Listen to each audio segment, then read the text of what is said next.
लूका रचित सुसमाचार। बहुतों ने उन बातों का जो हमारे बीच में बीती है इतिहास लिखने में हाथ लगाया है, जैसा कि उन्होंने जो पहले ही से इन बातों के देखने वाले और वचन के सेवक थे हम तक पहुँचाया। इसीलिए हे श्रीमान थियोफिलुस, मुझे भी यह उचित मालूम हुआ कि उन सब बातों का संपूर्ण हाल आरंभ से ठीक ठीक जांच करके उन्हें तेरे लिए क्रमानुसार लिखूं, ताकि तू यह जान ले कि वे बातें जिनकी तूने शिक्षा पाई है कैसी अटल है।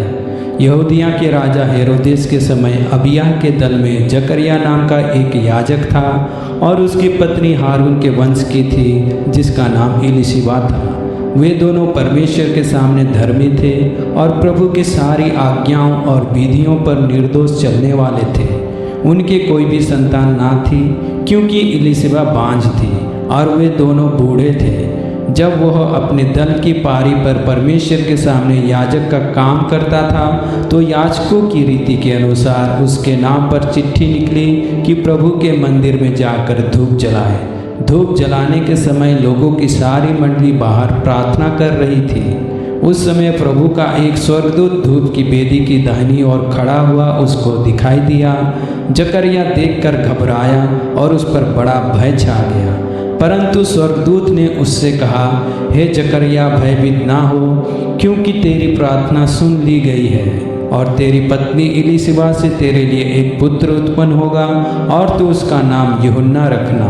तुझे आनंद और हर्ष होगा और बहुत लोग उसके जन्म के कारण आनंदित होंगे, क्योंकि वह प्रभु के सामने महान होगा और दाखरस और मदिरा कभी ना पिएगा और अपनी माता के गर्भ ही से पवित्र आत्मा से परिपूर्ण हो जाएगा और इजरायलियों में से बहुतेरों को उनके प्रभु परमेश्वर की ओर फेरेगा।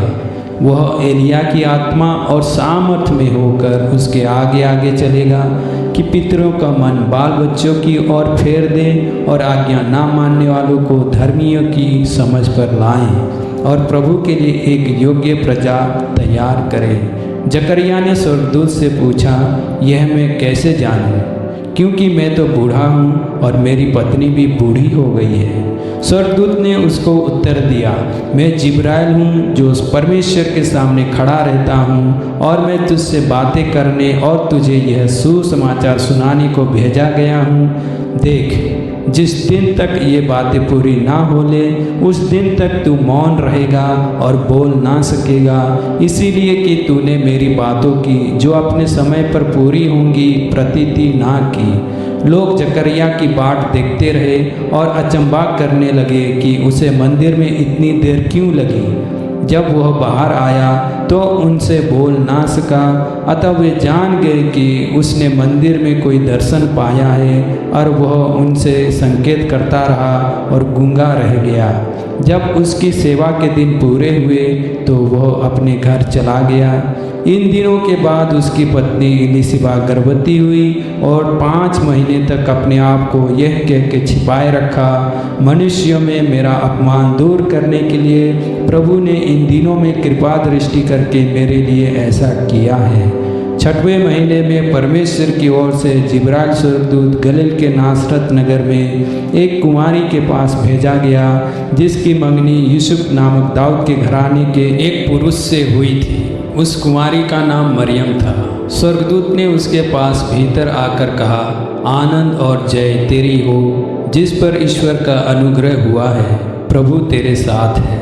वह उस वचन से बहुत घबरा गई और सोचने लगी कि यह किस प्रकार का अभिवादन है। स्वर्गदूत ने उससे कहा, हे मरियम, भयभीत ना हो, क्योंकि परमेश्वर का अनुग्रह तुझ पर हुआ है।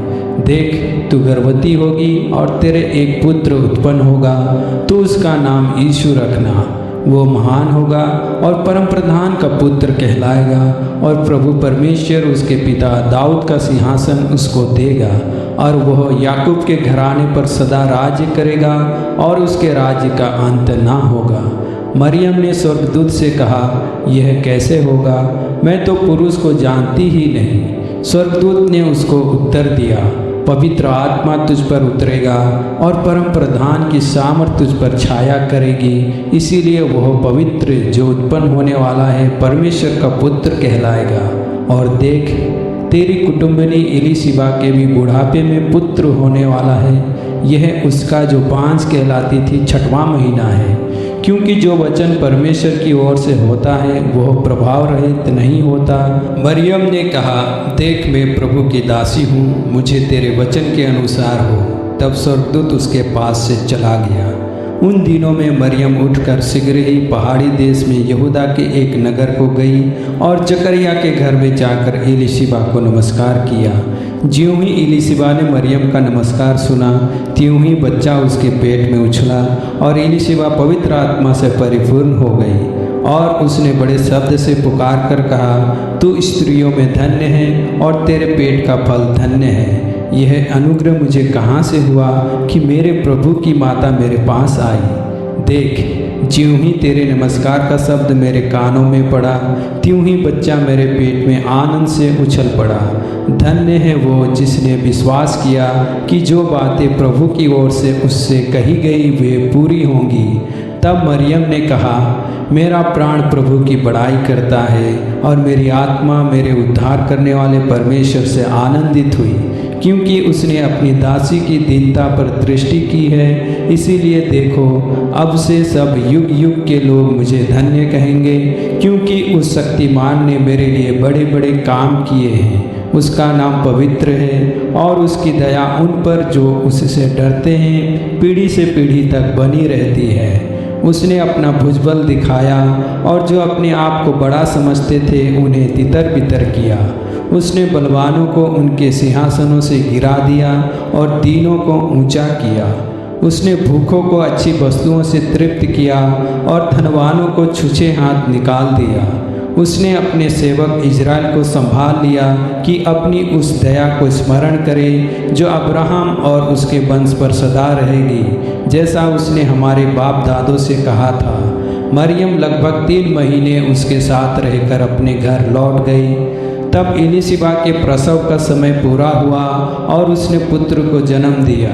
उसके पड़ोसियों और कुटुंबियों ने यह सुनकर कि प्रभु ने उस पर बड़ी दया की है, उसके साथ आनंद मनाया। और ऐसा हुआ कि 8वें दिन वे बालक का खतना करने आए और उसका नाम उसके पिता के नाम पर जकरिया रखने लगे। इस पर उसकी माता ने उत्तर दिया, नहीं, वरन उसका नाम यूहन्ना रखा जाए। उन्होंने उससे कहा, तेरे कुटुंब में किसी का यह नाम नहीं। तब उन्होंने उसके पिता से संकेत करके पूछा कि तू उसका नाम क्या रखना चाहता है। उसने लिखने की पट्टी मंगाकर लिख दिया, उसका नाम यूहन्ना है, और सबों को आश्चर्य हुआ। तब उसका मुंह और जीभ तुरंत खुल गई और वह बोलने और परमेश्वर का धन्यवाद करने लगा। उसके आसपास के सब रहने वालों पर भय छा गया और उन सब बातों की चर्चा यहूदिया के सारे पहाड़ी देश में फैल गई। और सब सुनने वालों ने अपने अपने मन में विचार करके कहा, यह बालक कैसा होगा, क्योंकि प्रभु का हाथ उसके साथ था। उसका पिता जकरिया पवित्र आत्मा से परिपूर्ण हो गया और भविष्यवाणी करने लगा, प्रभु इज़राइल का परमेश्वर धन्य हो, क्योंकि उसने अपने लोगों पर दृष्टि की और उनका छुटकारा किया है और अपने सेवक दाऊद के घराने में हमारे लिए एक उद्धार का सींग निकाला, जैसा उसने अपने पवित्र भविष्यवक्ताओं के द्वारा जो जगत के आदि से होते आए हैं कहा था, अर्थात हमारे शत्रुओं से और हमारे सब बैरियों के हाथ से हमारा उद्धार किया है, कि हमारे बाप दादों पर दया करके अपनी पवित्र वाचा का स्मरण करें और वह शपथ जो उसने हमारे पिता अब्राहम से खाई थी कि वह हमें यह देगा कि हम अपने शत्रुओं के हाथ से छूटकर उसके सामने पवित्रता और धार्मिकता से जीवन भर निडर रहकर उसकी सेवा करते रहें। और तू हे बालक परम प्रधान का भविष्यवक्ता कहलाएगा, क्योंकि तू प्रभु का मार्ग तैयार करने के लिए उसके आगे आगे चलेगा, कि उसके लोगों को उद्धार का ज्ञान दे जो उनके पापों की क्षमा से प्राप्त होता है। यह हमारे परमेश्वर की उसी बड़ी करुणा से होगा जिसके कारण ऊपर से हम पर भोर का प्रकाश उदय होगा, कि अंधकार और मृत्यु की छाया में बैठने वालों को ज्योति दे और हमारे पाँव को कुशल के मार्ग में सीधे चलाएं। और वह बालक बढ़ता और आत्मा में बलवंत होता गया और इज़राइल पर प्रकट होने के दिन तक जंगलों में रहा।